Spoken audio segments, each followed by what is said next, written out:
UFSC. Tiago, só um minutinho. Agora tá ok, tá gravando. Ah, tá, ok.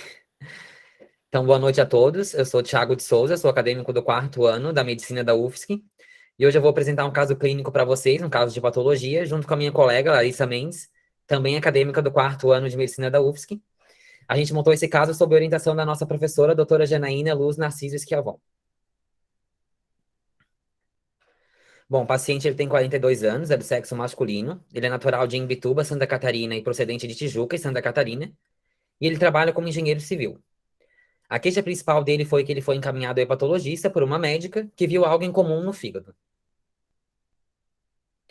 Na HDA, há 15 dias, ele realizou uma colecistectomia por uma colecistite aguda, um cálculo de 0,4 centímetros, e ele foi encaminhado ao hepatologista, pois a médica que realizou a cirurgia viu algo em comum no fígado dele. A dor que ele sentia, né, quando ele procurou essa cirurgia, era uma dor epigástrica, irradiada para o dorso na mesma altura, não interescapular. Ele refere que tem o baço aumentado e as plaquetas baixas e está investigando há mais de um ano. Foi em 2 hematologistas que não fizeram nenhum diagnóstico. No ISDAS, ele nega outros sintomas. Na história mórbida pregressa, ele refere fratura em membro superior esquerdo aos 6 anos, nega transfusão e tatuagens, ele nega internações prévias e uso de medicamentos contínuos, e ele refere gastrite há 10 anos. Na história familiar, ele tem irmãos saudáveis, a mãe tem depressão, pneumopatia, arritmia, hipertensão arterial sistêmica, problema no pâncreas, colecistectomia, e ele tem uma filha com duplicação do cromossomo 14, e por consequência disso, né, ela tem o transtorno do espectro autista. Nas condições socioeconômicas, ele negou etilismo e tabagismo, ele toma vitamina às vezes, ele não especificou muito, falou vitamina D, vitamina C, nada específico. Ele não faz exercícios, mas segundo ele trabalha 24 horas por dia e fica sempre se mexendo. No exame físico, ele estava em bom estado geral, lúcido, orientado e compactuante, mucosas úmidas e coradas, anictério que é cianótico, sinais vitais normais. O aparelho pulmonar estava sem alteração, murmúrio vesicular presente bilateralmente, sem ruído adventício, sem sinais de esforço respiratório. Na ausculta cardíaca, ele estava com ritmo cardíaco regular, 2 tempos, buranormos fonéticas sem sopro. No abdômen estava flácido, ruídos idoaéreos presente difusamente, timpanismo à percussão, e não teve dor à palpação superficial nem profunda. O fígado não estava palpável, a hepatimetria estava normal. O baço estava palpável a 4 centímetros do rebordo costal direito e sem estigmas de doença hepática. Outros sistemas nada digno de nota. Esquerdo, né? Rebordo costal esquerdo. Isso. Isso, desculpa. Tendo em vista, então, essa queixa do paciente, né, esse exame físico dele que é bem inespecífico, né, foi começado com essa cirurgia do paciente, porque ela tinha dito que tinha algo Thiago, no fígado dele. Pode falar. só que o Edu chegou agora e ele perdeu o começo. Ah, ok.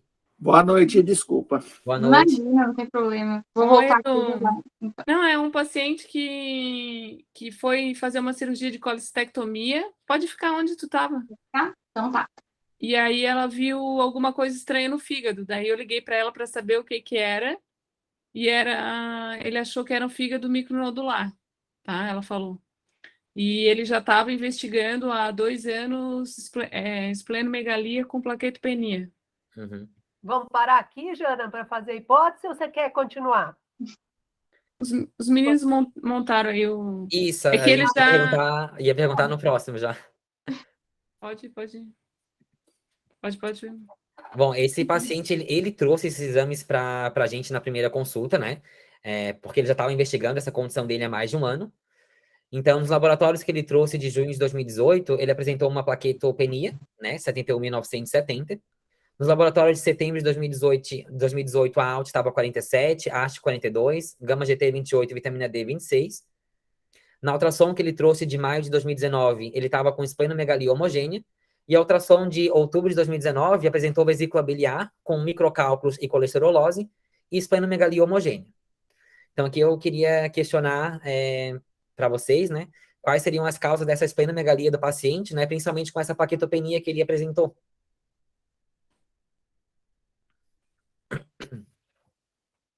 Lívia tá aí, né? Tô aqui, doutora. Diga aí, Livinha, o que você acha até aqui? Doutora, a princípio é um paciente que não tem Quantos anos ele tem, gente? Só para que eu não me lembro. 42. 42 anos. 42.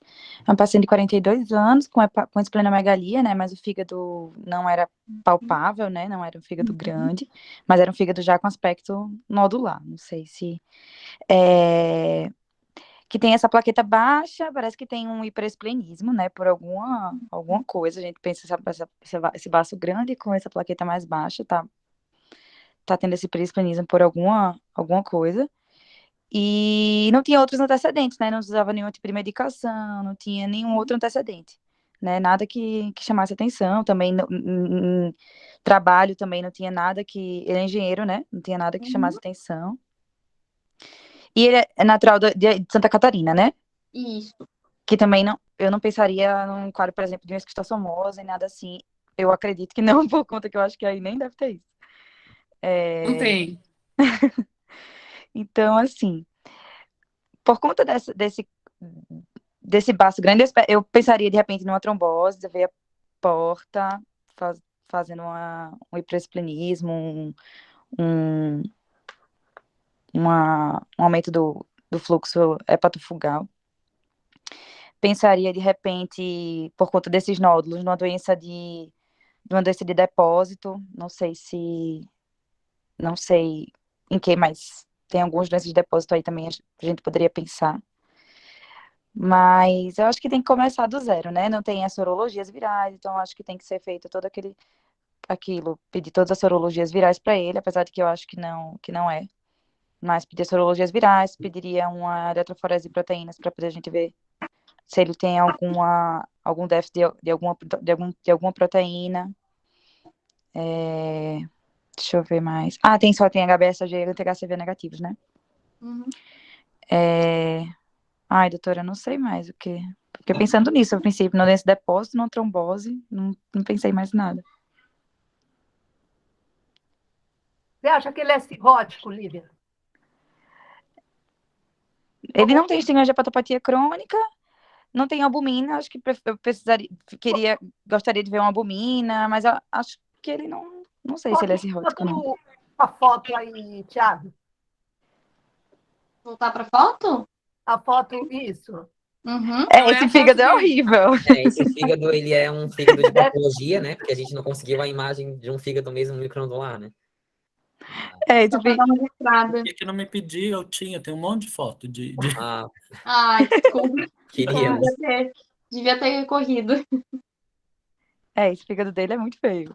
Pode ser que seja um paciente cirrótico, não sei se uma doença de depósito daria também isso, ou se poderia ser outros tipos de nódulos, mas parece um fígado crônico mesmo, um fígado de um paciente cirrótico. Parece, né? Parece. À frente é um cirrótico com hipertensão portal, né? Que tem um baço aí aumentado a 4 centímetros, que pode ter ou não, como você falou, uma trombose de porta associada, mas eventualmente nem precisa, né? Para ter esse baço aí desse tamanho. E de hipótese, alguém quer contribuir com alguma hipótese dessa eventual cirrose aí desse paciente? Ele não tem icterícia nem nada, né?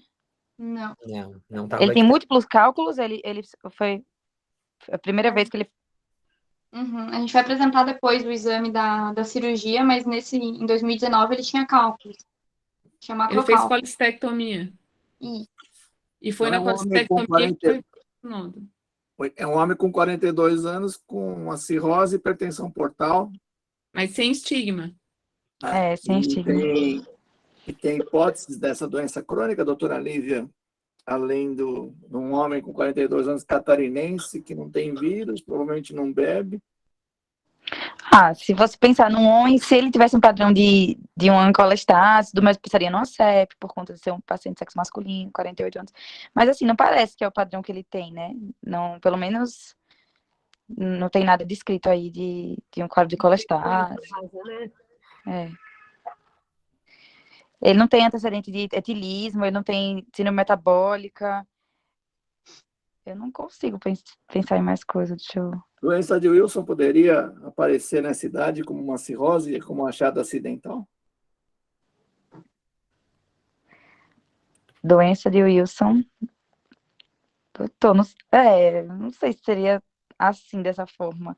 Acho que eu pensaria mais na hemocromatose do que na doença de Wilson, não?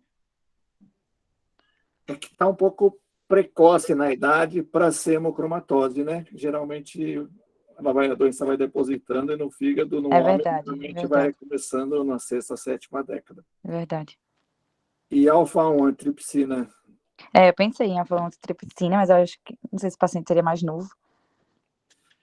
na casuística que nós levantamos lá nas coisas da anatomia patológica, que a Valéria tinha me dado quando eu preparei uma aula, dentre os adultos, a maioria é após sexta década. Mas são casos com 40 e poucos anos. Ela tinha mais os laudos, ela recebia os laudos, eram diagnósticos que eles tinham catalogado que tinham sido de deficiência de alfa-1. Que legal, eu achava que era geralmente mais novo. Não, até por mecanismo de perda de autofagia, né? Que você acaba, a proteína normal não consegue ser limpa do fígado. Então, você acaba detonando o fígado mais tarde na vida. Entendi. Sobraria mais alguma hipótese? Doença autoimune para homem? É pouca enzima? Não sei, doutor. A princípio, não pensaria, não. É uma coisa interessante, porque às vezes eu já recebi o paciente nessa situação, mas aí ele teve, o que aconteceu? Ele foi fazer uma videolaparoscopia e o cara furou provavelmente uma umbilical recanalizada que ele tinha no umbigo, que o cara fez um hematoma de parede absurdo. Porque seria, se for uma hipertensão portal mesmo, né, vai ter fuga para vários lugares, né? E ele acabou mostrando um fígado. Era uma senhora com fígado cirrótico com hepatite C na época.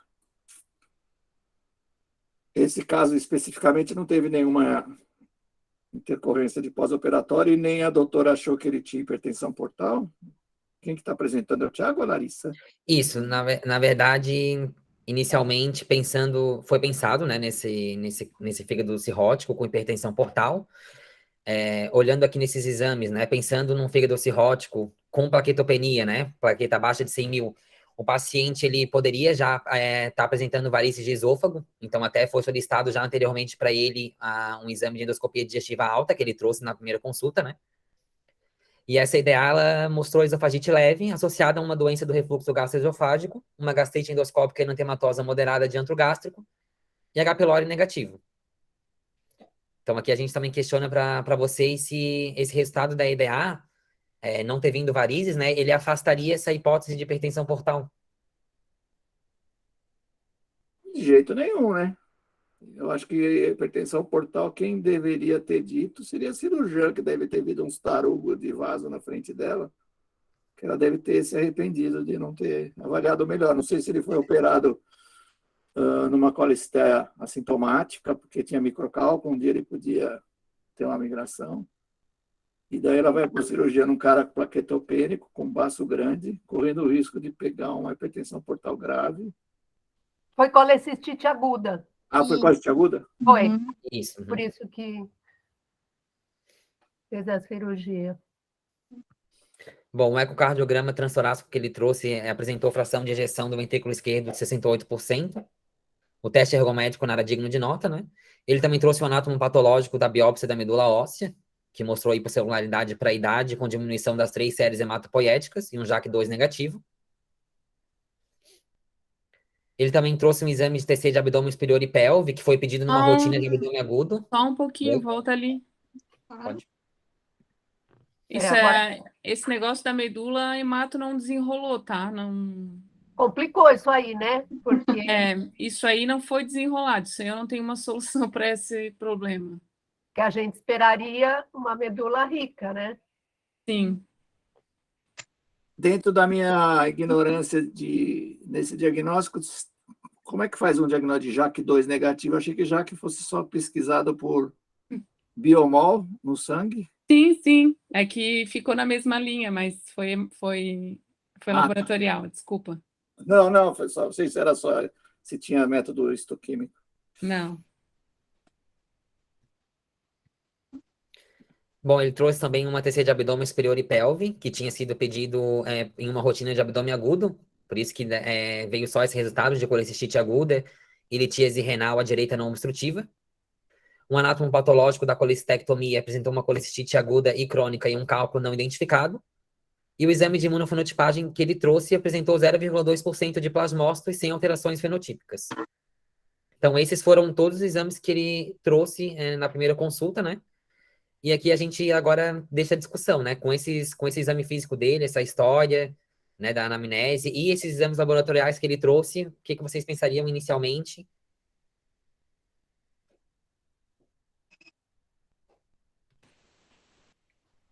Gama, quer falar mais alguma Nosso coisa? especialista em hemato, reumato, hepato e Eu acho que aí tem... O caso não parece tão simples quanto foi descrito no início, né? Assim, eu já achei estranho ali o início do um homem cirrótico com hipertensão portal com 17 de hemoglobina, né? Ele tem ali leucopenia, plaquetopenia de 71 mil e tem 17 de hemoglobina. Eu já achei estranho aquele negócio ali. Um cirrótico com 71 mil plaquetas, com um baço grande, com uma LT de 47 e uma ST de 42, ou seja, não tem aquela inversão habitual que a gente espera do paciente cirrótico. Também acho estranho, doutor, que ele não tenha varizes de esôfago. Se a gente for olhar para o Baveno, né, 5, 6, Baveno 7, né, plaqueta abaixo de 150 mil, né? E quanto mais baixa for, maior a chance de que esse paciente tenha varizes de esôfago. A minha pergunta é, será que ele de fato tem uma doença hepática crônica avançada, cirrose com hipertensão portal, né? Ou essa esplenomegalia é de outra etiologia e aquele fígado que não é dele, mas que é uma foto tirada para ilustrar o que a cirurgiã viu com micro e macronódulos, será que realmente é uma hepatopatia crônica, né? Eu não vi albumina, eu não vi INR, né? Para ver função hepática. Então, eu estou achando que tem coisas aí Eu acho que nesse dilema aí que você colocou, Gama, Sim. é importante a gente, para raciocínio clínico, a gente está aqui com dificuldade de saber se ele tem hipertensão portal ou não. Então, uma fase, teoricamente, talvez afastando, porque ele não tem uma endoscopia com varizes. Aqui um Doppler, uma ultrassonografia com Doppler seria fundamental, né? É outra forma da gente ver se ele tem hipertensão portal, porque, eventualmente, se um paciente chuntado, às vezes não faz varizes. Sim. E pode ter hipertensão portal do mesmo jeito, né? Perfeito. Então, acho que aqui isso daí seria importante, além dessas provas de função que você mencionou, que a gente também ainda não... Que a gente não tem ainda, né?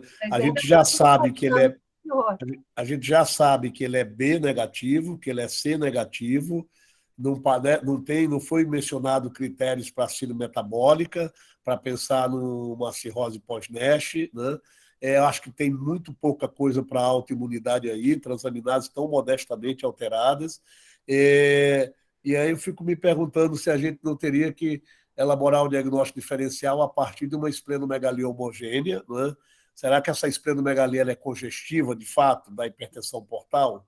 Ou será que essa esplenomegalia não é de hipertrofia de trabalho, de resposta imune? Aí a gente entraria em condições autoimunes, né, em doenças hematológicas, aí vem as doenças infiltrativas e as doenças de depósito, inclusive, né, para fazer diagnóstico diferencial, porque eu acho que eu estou sentindo cheiro de coisa boa aí nesse caso, eu não sei, entendeu?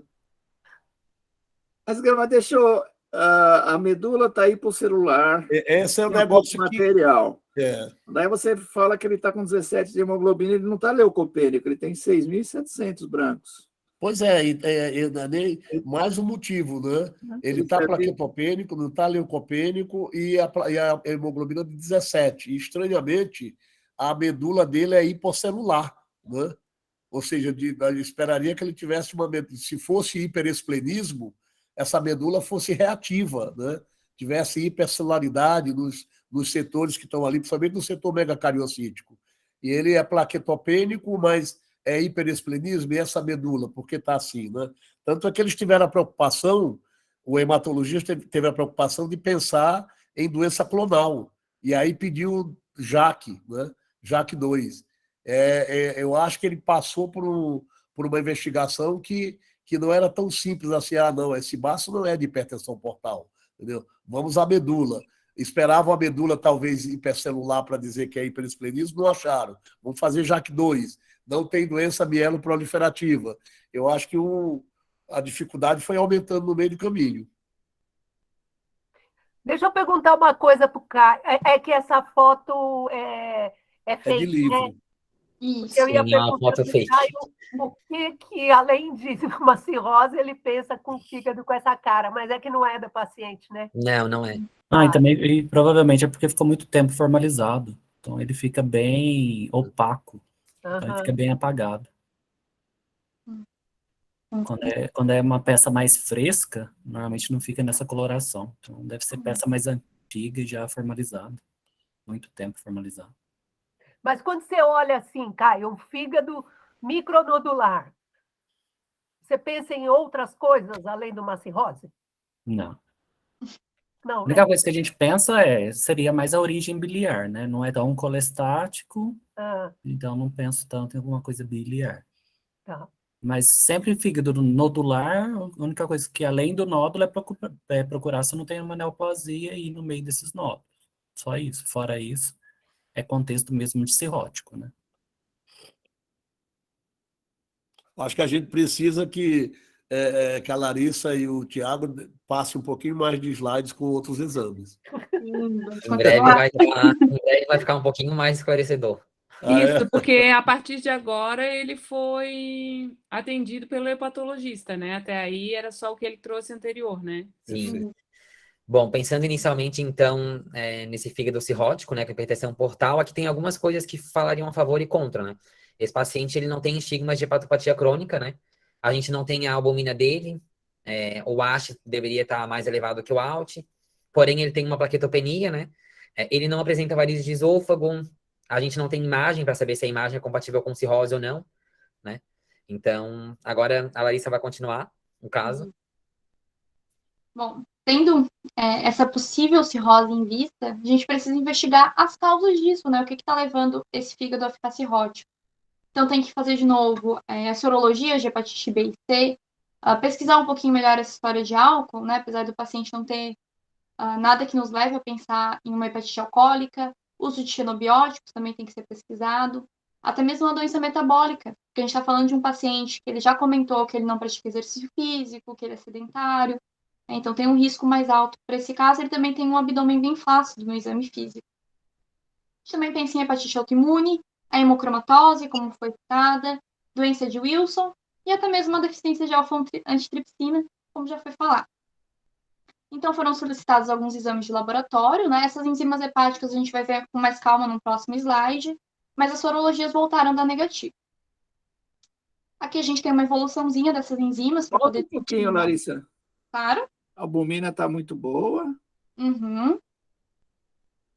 E tem bile normal. Tem uma tabela, mostra a tabela. Sim, acho que a tabela fica mais fácil da gente avaliar, né? Dá para perceber que a ASH subiu, né, de 2018 para 2020, foi de 42 para 58, assim como a ALT de 47 para 92, e a gama GT, que antes estava dentro da normalidade, era uma gama GT de 28, foi para 84 em 2 anos.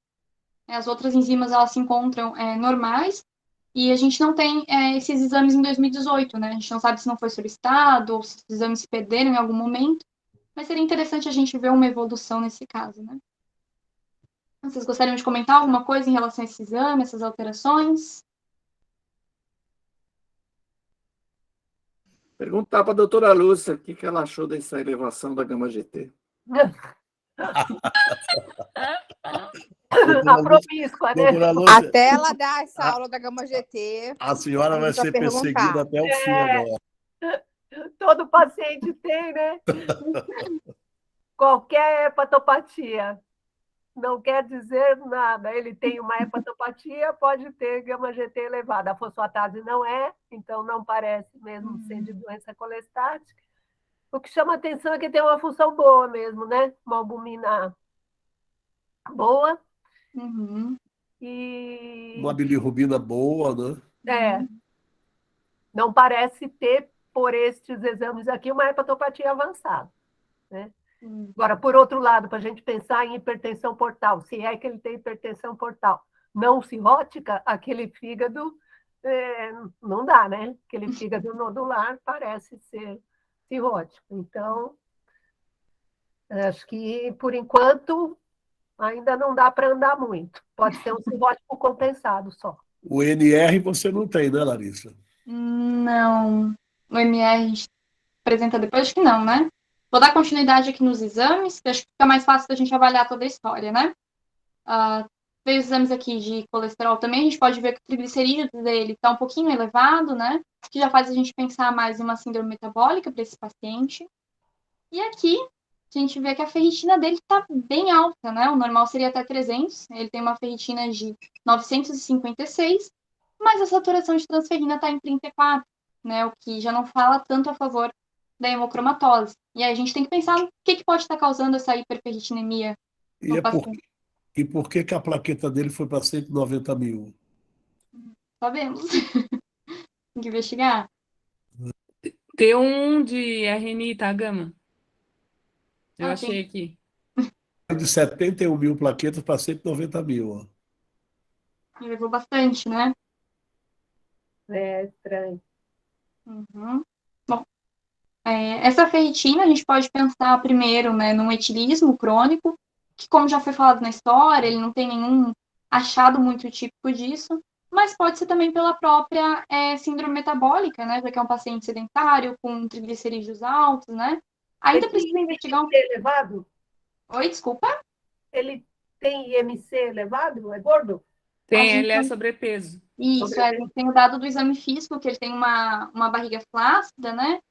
E como ele mesmo comenta, ele não pratica exercício físico. Então a gente já sabe que ele está um pouquinho acima do peso, e esses triglicerídeos falam um pouquinho mais a favor ainda.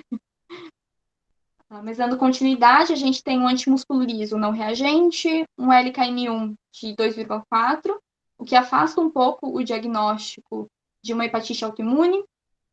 A gente tem um AMA2 negativo, que a colangite biliar primária já não é tão provável.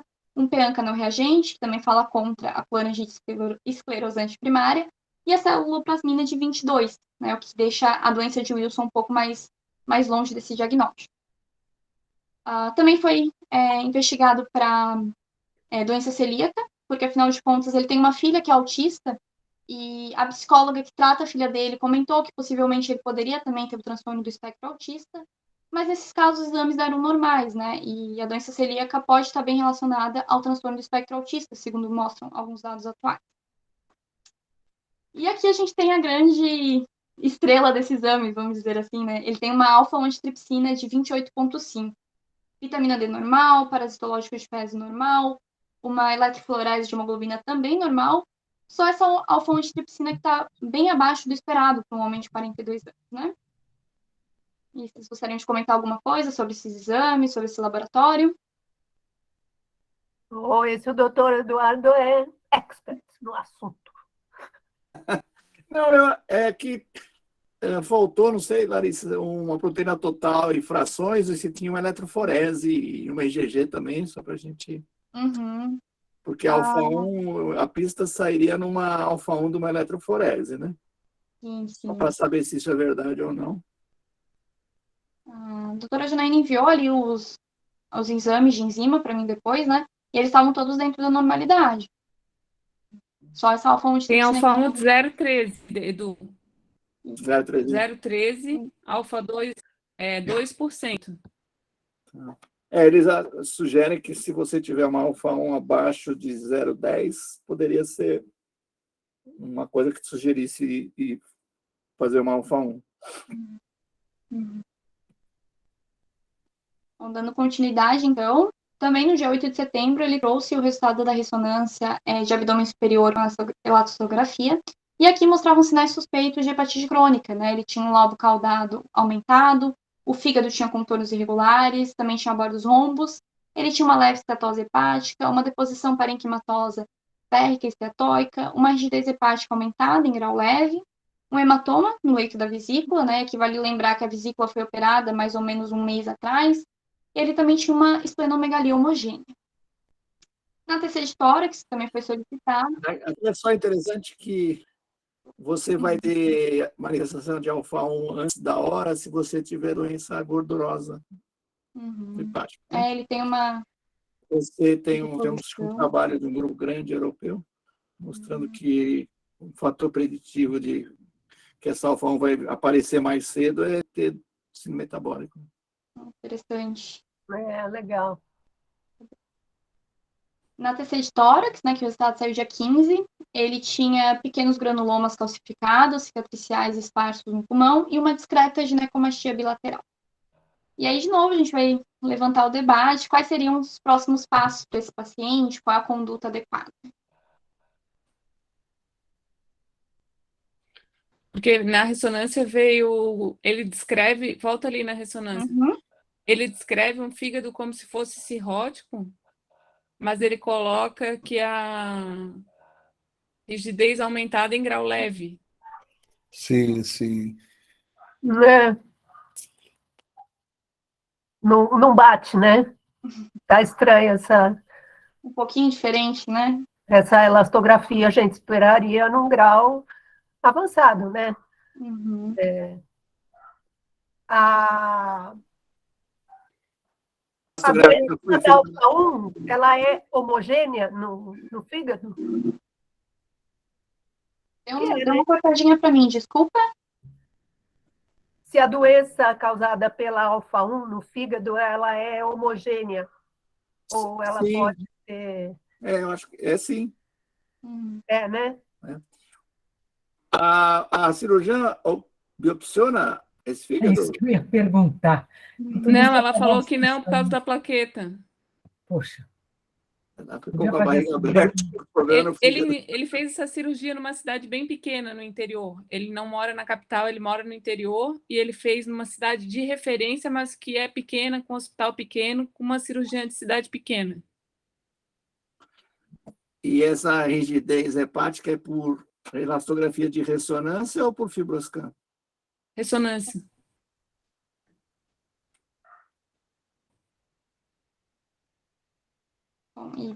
E aí vem mais uma perguntinha. A biópsia hepática é indicada nesse caso? Ou a gente não pode mais fazer biópsia, como foi comentado antes?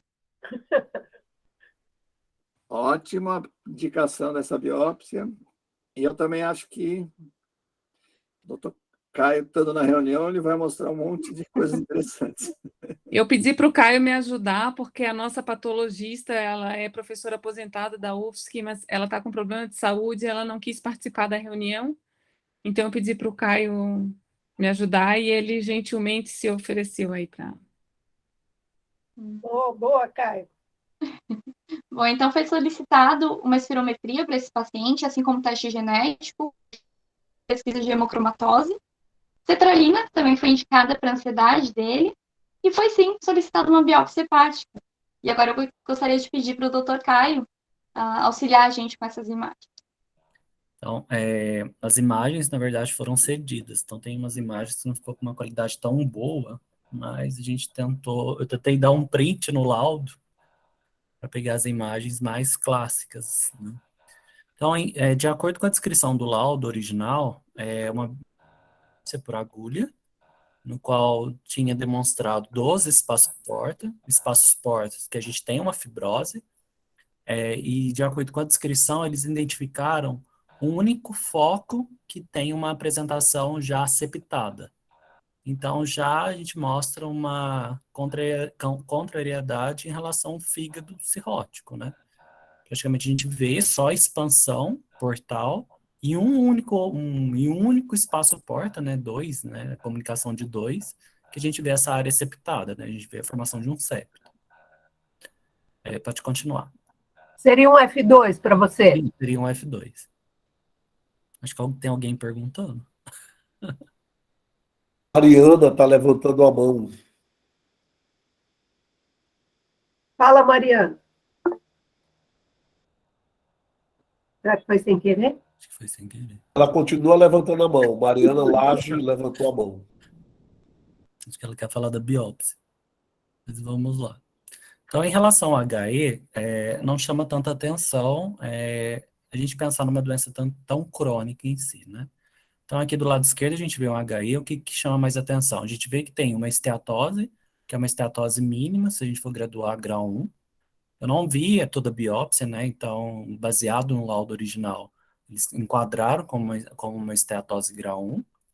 O que chama atenção pela descrição deles é praticamente sem alteração portal, tem uma discreta, né, um discreto infiltrado inflamatório portal, inespecífico, não característico. E quando observo o parênquima, chama atenção, o que me chamou atenção, além dessa congestão sinusoidal, no próprio HI a gente consegue ver um material, né, que lembra aqueles glóbulos eosinofílicos da alfa-1. Em contrapartida, sempre quando a gente suspeita, a gente faz um PAS, né, PAS normal e PAS com a diastase, que aqui na imagem, PAS, à direita a imagem com o PAS, com diastase, mostrando mesmo a resistência para diastase, assim a gente consegue caracterizar os glóbulos hialinos da alfa-1. Tá? Como eu não tive acesso na lâmina, então eu não consegui avaliar se tem, por exemplo, uma esteatohepatite algo a mais. Mas pela descrição, parece mesmo que só tem essa esteatose grau 1. Tá? Continuando, complementando a rotina, a gente tem um PERS, né, o azul da Prússia, mostrando mesmo que tem, além disso, uma retenção de ferro, que a gente vê, né, esses grânulos, né, azuis, típicos dessa deposição de hemosiderina, mostrando que, no caso, é uma siderose grau 2, tá? Então, em relação ao diagnóstico que foi dado, eles deram como uma hepatopatia, né, com uma expansão portal, e também com uma área formando septo, então caracterizando como sendo um F2. A esteatose ela é leve, grau 1, tem uma siderose grau 2, e o que chamou a atenção mesmo foi a presença desses glóbulos hialinos, PAS positivos, e alfa-1, diastase resistente, caracterizando então a deficiência de alfa-1. Tá? Caio, e a esteatose é mais do tipo micronodular, microgoticular, não é? Não, é mais macro. Pelo que eu vi Mais ali, é macro? macrogoticular. Achei tão pequenininho. É porque a foto, na verdade, foi uma foto que eu tirei até do laudo, porque a foto que eles mandaram não ficou tão bom a resolução. Então, como o laudo tinha fotos, eu printei o laudo e coloquei como imagem, porque estava mais clássico, né? Estava melhor para ver. Obrigada, Eu posso mostrar um caso meu, rapidinho? Claro. Quer que eu pare o compartilhamento? Você, Larissa, rapidinho. Só um Que eu momentinho. acho que essas imagens que eu tenho aqui, histológicas, ela tem um pouquinho mais a ver com o quadro em si. Só para caracterizar, né? Então, se fosse mesmo um fígado mais crônico, né? Que, por exemplo, o HE, o que me chama a atenção, tem áreas com esteatose, né? Nessa imagem aqui, que chama a atenção, que eu consigo identificar nódulos, né? No próprio HE eu já vejo nódulos. Em relação a espaço-porta, são porta alargados, porém não me chama atenção, não tenho nada assim, né? Para pensar em doença biliar, ou um quadro hepatítico, né, que me chama atenção. Né, quando eu olho o maçom, no caso dessa biópsia, eu vejo que é um fígado cirrótico, né, então comparando com essa outra imagem, até para os estudantes verem, quando a gente vê uma biópsia de fígado cirrótico, olhando o maçom, praticamente toda biópsia a gente vê o aspecto nodular, né, então a biópsia inteira, a amostra inteira, eu vejo nódulos. E aqui no caso, caracterizando, né, a doença era deficiência de alfa-1, né, só para ilustrar, que é um PAS com diastase, e que ressalta esses glóbulos, né? Dependendo da doença e do estágio da doença, às vezes a gente tem um pouco de dificuldade para identificar e reconhecer esses glóbulos. No próprio HE, às vezes é difícil, a gente recorre ao PAS com diastase, às vezes a gente tem, às vezes falha técnica, então às vezes não tem uma diastase tão boa, mas a gente também pode recorrer à imunistoquímica, que nesse caso eu tinha, que eu consigo ressaltar mesmo o acúmulo da alfa-1, tá? Então a imunistoquímica aqui só para ilustrar, que seria um exame adicional que eu posso fazer para confirmar mesmo a deficiência de alfa-1. Então é só isso, só para ilustrar. Muito obrigada, doutor. Ficou bem claro para todo mundo. Muito Eu vou compartilhar mais uma vez, só para a gente concluir a apresentação, ela já está no finalzinho.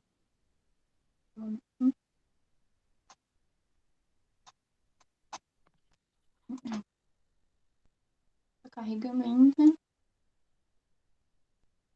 E eu atrapalhei a reunião. Não, por favor, ajudou muito. Renan, Ai, que engraçado, a tela não está compartilhando. Acho que eu vou falar rapidinho sem slide mesmo, já que não deu certo o compartilhamento. Esse paciente, então... agora foi. Vou só começar. Esse paciente, então, ele fez um teste genético e ele descobriu que ele tinha uma heterozigose ZZ, por deficiência de alfa-1-antitrypsina. A filha também fez o teste, ela tinha o MZ, e a mãe, um genótipo SZ. Inclusive, essa mãe, vendo toda a jornada que o filho passou, essas angústias, né, para tentar descobrir um diagnóstico, decidiu também passar por um check-up, avaliar como é que estava a saúde, e descobriu um câncer de pulmão, em estágio inicial ainda, conseguiu operar e está curada hoje desse câncer, assim como a esposa, que mesmo não tendo, né, nenhum fator genético que fosse predispor a alguma doença, ela decidiu investigar também, por conta dessas angústias do marido, descobriu um câncer na tireoide, e hoje está curada desse câncer, porque conseguiu descobrir em um momento bem inicial da doença. O paciente, ele então implementou algumas mudanças no estilo de vida, ele está trabalhando menos, passando mais tempo com a família, se dedicando um pouco mais aos hobbies. E aí, para finalizar, a gente vai querer levantar um debate importante, né? É indicado para esse caso vigilância de prevenção contra o hepatocarcinoma ou não seria preciso? aí eu acho que nós vamos voltar na pergunta inicial, né? Esse paciente tem hipertensão portal ou não tem? Até agora nós não definimos claramente. Ele tem um baço grande e não tem varizes, é só o que sabemos, não é isso? Eu trouxe o caso para vocês me ajudarem, porque ele me pergunta e eu estou confusa ainda. Então, Janaína, às vezes pode ser nódulos regenerativos, às vezes pode ser algum distúrbio vascular, alguma coisa assim, que dá aquela apresentação, né, de nódulo regenerativo e não nódulo cirrótico. Então, não sei... Na macroscopia, tu diz? Não, até mesmo na própria biópsia, né? Às vezes a gente não consegue, por exemplo... Mas é que a gente queria que tivesse cirrose, Caio. E nós vamos sobrar com baço. Pois é. E nós não resolvemos o problema Não, e do baço. uma coisa que é muito estranha, né, é como explicar esse baço, como explicar que ele sai de 71 mil plaquetas para 190 mil plaquetas, né, numa medula que o hematologista dizia que era hiposcelular, né, faltam peças do quebra-cabeça para se encaixarem, né? Tem perguntas sem respostas, né? Que ele tem uma doença hepática com fibrose, tem, mas é o F2, né? O F1, F2. Aceito sugestões. Né? Fazer ultrassom com Doppler, que faltou. Exatamente. Agora, eu não sei se tinha alguma coisa a ver o câncer da tireoide e o câncer do pulmão, dos dois. O da tireoide é da esposa. O que eu achei legal, doutora Edu, O da mãe que... é porque ela é SZ, que tem bastante manifestação pulmonar, a gente vai ver agora. Foi só para ilustrar o desfecho que teve para outras pessoas envolvidas no caso também, né? O que eu achei legal é que o adoecimento do filho do esposo motivou a família a procurar uma avaliação médica e descobriram 2 diagnósticos que talvez pudessem ser tardios no futuro com uma repercussão clínica ruim. E elas tiveram a oportunidade de fazer, né, esse diagnóstico cedo e curar, né, inclusive do câncer de pulmão, que poderia ter um prognóstico bem mais devastador do que o da tireoide, né? Isso foi o sofrimento do membro da família me fez 2 mulheres procurar atendimento médico e resgatar sua saúde. Eu acho que esse foi o sentido, não é, Larissa? Sim, sim. Bem positivo isso, né?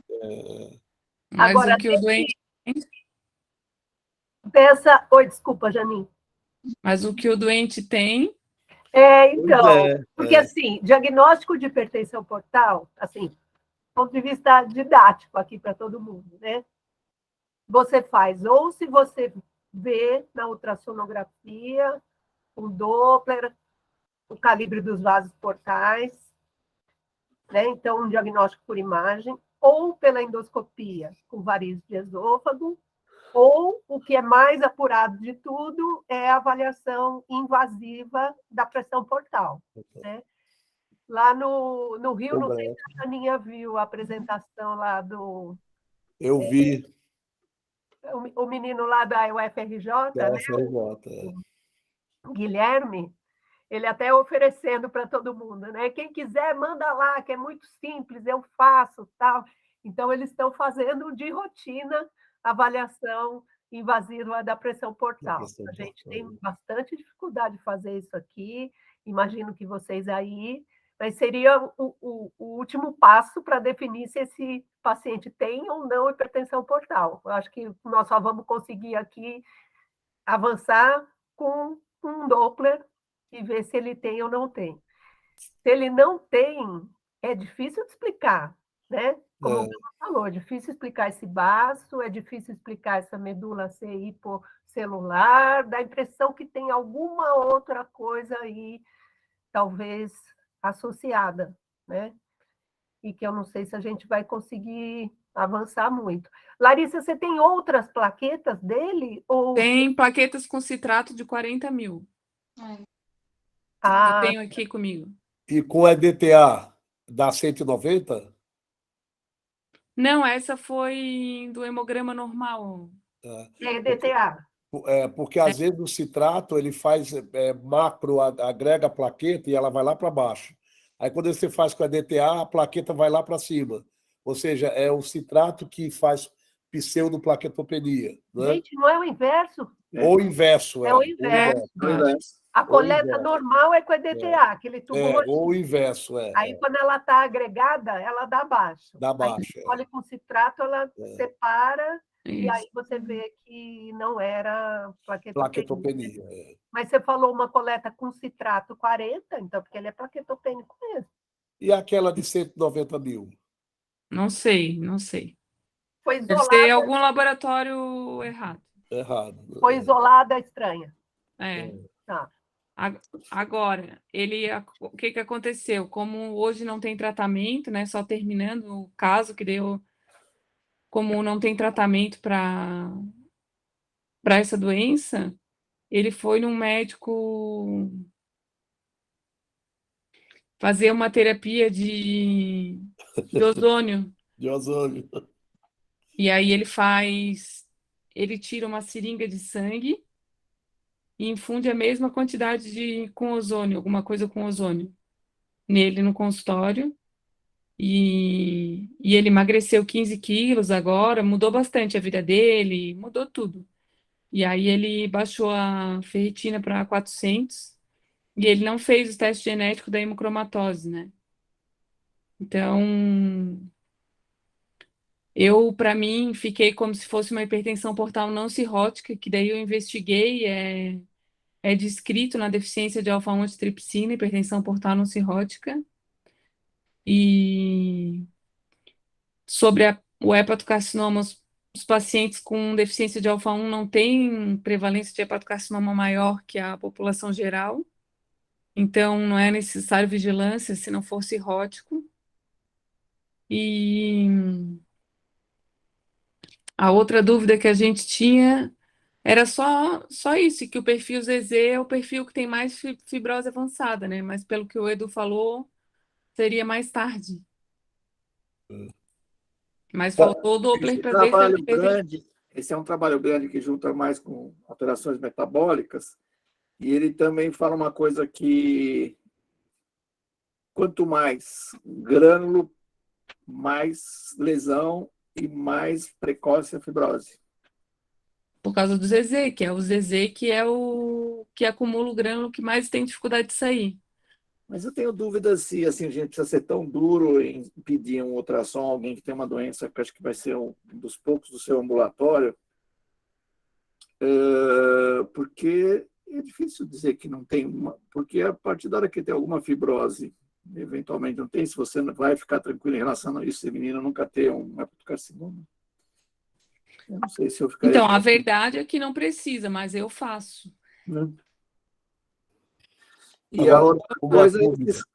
Mas é que eu procurei, né? Tem um trabalho sobre o risco de hepatocarcinoma e deficiência de alfa-1, eles dizem que é baixo, assim, com relação às outras doenças hepáticas. Então, se não quisesse fazer, não estaria errado, né? Agora, eu não vi... é que quando eu dei uma lida nas coisas, os grupos de apoio, inclusive para conseguir o remédio lá para a parte pulmonar, eu não vi que pacientes teriam mais risco de câncer de pulmão sem ter doença pulmonar bem caracterizada. Não, a mãe dele tem doença pulmonar. Ah, tem também? Tinha Não tinha pneumopatia. só o câncer. Hã? Na história familiar, tinha que a mãe tinha uma pneumopatia. Isso. E daí o que aconteceu? A pneumologista, ela fez o mestrado dela em deficiência de alfa-1 antitripsina. E ela estava conseguindo os testes genéticos, daí conseguiu para a família toda.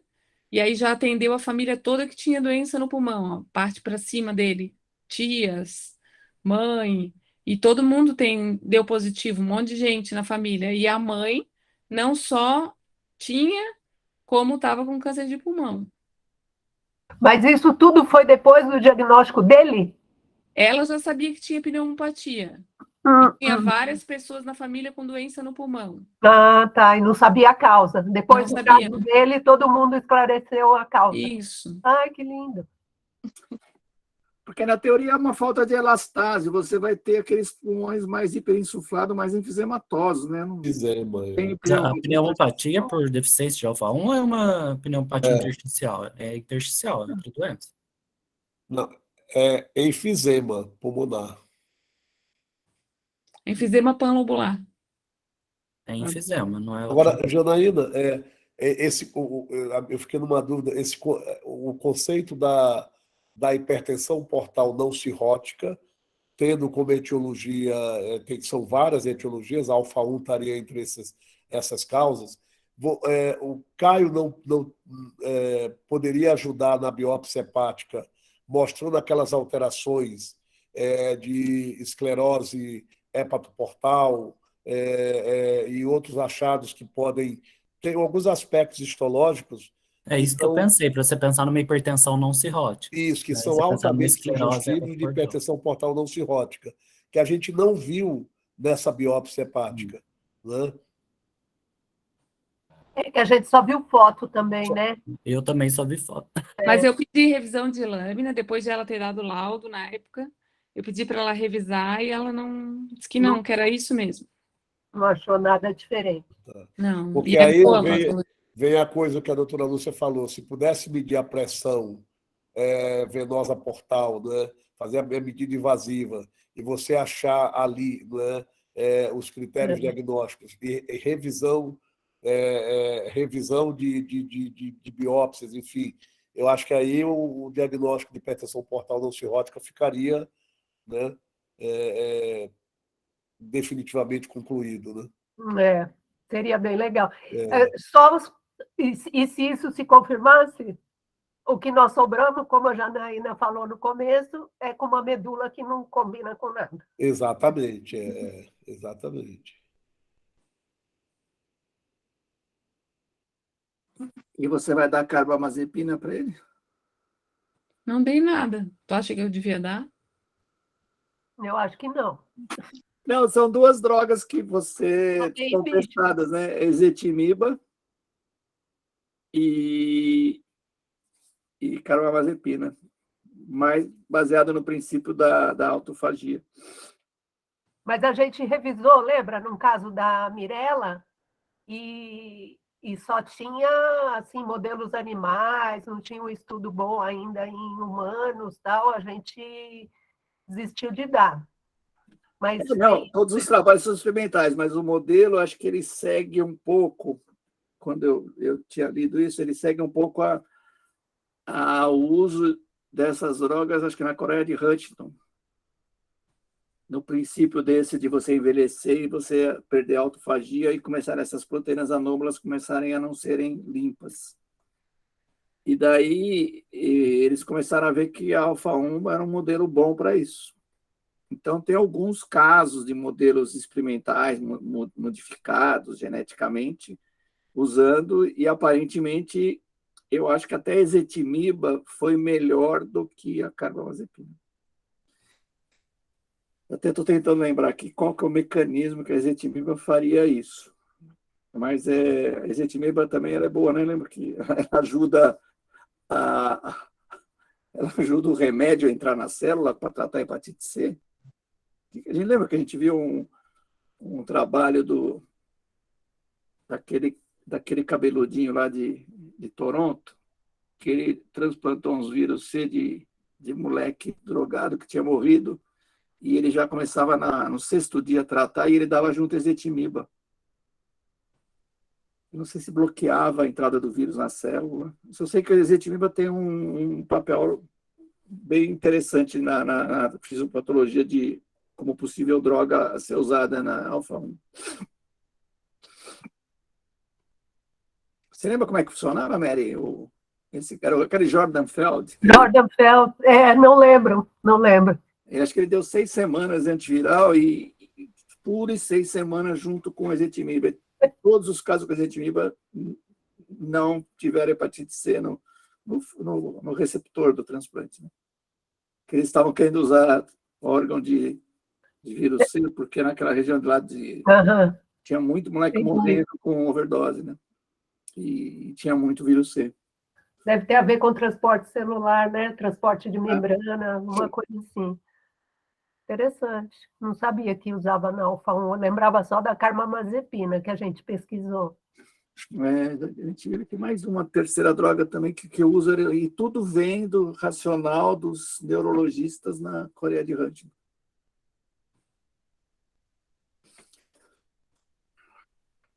Belo caso, hein, doutora? Doutor, muito lindo. A presença de depósito desse polímero no baço poderia deixar o baço grande, mas é menos comum, mas não faria também hiperesplenismo, né? Não faria isso tudo que fez, né? Tipo, não tem como justificar. Eu acho que ele só retém no fígado. Não faz em outro lugar essa retenção. Essa exportação de sair a alfa-1 e ela ficar no fígado, e ela ficar deficiente no pulmão, favorecendo infecção de repetição, um monte de coisa. Eu acho que não tem outro órgão que a proteína... Eu estava procurando aqui uns artigos que falam de outros órgãos, mas mais raro. Mas eu não vi nada específico do baço também, mas eu queria dar uma olhada, vou ver se eu acho mais alguma coisa. É porque eu acho que a proteína mutada, ela faz o acúmulo da alfa-1 só no fígado. Entendi. E eu falei, né, que tem alguns relatos de casos da deficiência de alfa-1 com hemocromatose, né?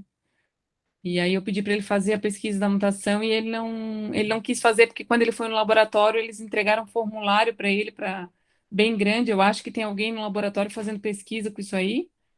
E aí ele ficou boladaço, assim, com um questionário de 2 páginas, perguntando um monte de coisa e não quis responder e não quis fazer de jeito nenhum. Deu um susto no paciente. Hum. Bom, só para finalizar, então, nosso muito obrigado, né, todo mundo que está assistindo, pela oportunidade de estar aqui apresentando esse caso, né, e aí falo tanto por mim quanto pelo Thiago, e queria agradecer muito a doutora Janaína, né, por ter confiado na gente nessa apresentação, ter ajudado Eles mandaram muito. bem, não mandaram, prof? Nossa, eles são ótimos. Muito bem. Obrigada, muito São obrigada. acadêmicos de que semestre? Do 4º A gente está na ano. 8ª fase. Quarto ano. E a doutora Janaína vai ser professora homenageada no final do ano? E agora, será que vai, professora? Olha, você tá chorando aí, Edu. É a professora mais querida dessa faculdade de medicina. Verdade, a professora Janaína é ótima. Mas tem que ver como é que ela vai ser no internato com a gente, né? Né, professora? Ó. Seja Muito boazinha. legal a apresentação de vocês, viu? Muito obrigada, a gente ficou bem feliz. Obrigado, gente. Eu que agradeço a vocês. Valeu. Parabéns. Então tá, obrigada, pessoal. Abração, Janaína. Obrigado. Boa noite. Obrigada pela oportunidade. Obrigado, pessoal. Obrigada. Beijo, tchau, tchau. Ioanca. Oi, boa noite. Boa noite, tá sumida, hein, Ioanca? No, nunca, sempre presente. Calada, mas presente.